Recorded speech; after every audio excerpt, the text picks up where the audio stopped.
if school choice gets struck down in South Carolina, what does this mean for similar programs around the country?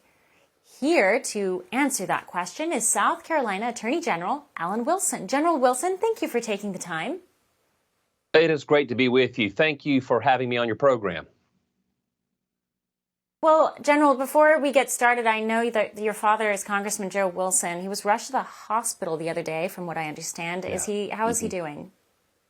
Thank you so much for asking about him. I've actually been in contact with my mother, who's with him right now at the hospital. We've spoken to his doctors. Thank goodness, thank the Lord, that he is stable. He is receiving excellent care. He is continuing to be evaluated so they can determine what course of action to take regarding his health care. But he is currently stable and doing very well. And I want to thank people from all over the country, and especially all over the state of South Carolina. The outpouring of support and the prayers have really lifted up my family. So thank you for asking about him.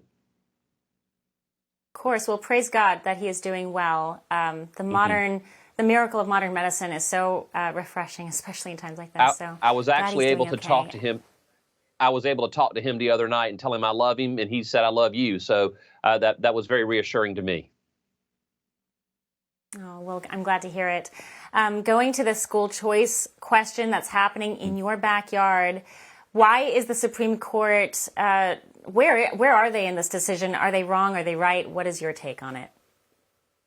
Well, look, my position is the Supreme Court got this decision wrong. The majority did anyway. And so I vehemently disagree. I respect the members of the court who actually served on this panel. Two of the members of the majority decision are not actually currently Supreme Court justices.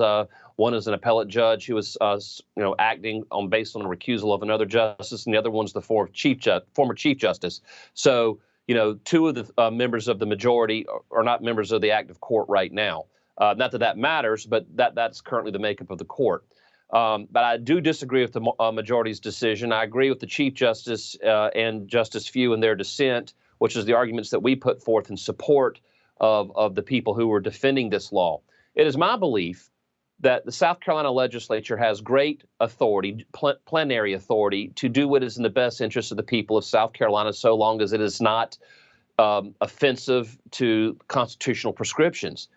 In the early 1970s, our Constitution prohibited direct and indirect funds going to public education, going to private institutions. You cannot have a direct benefit or an indirect benefit. The legislature looked at that and they said, you know what, we need to change the Constitution, and a constitutional amendment was proposed, and they eliminated a prohibition on indirect benefit.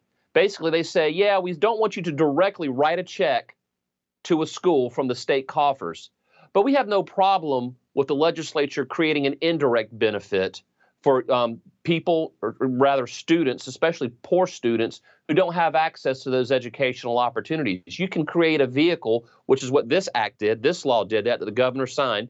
It created the opportunity for them to do an indirect benefit. So it is wrong under our Constitution for the state of South Carolina to write a check to little Johnny's parents to go to their school.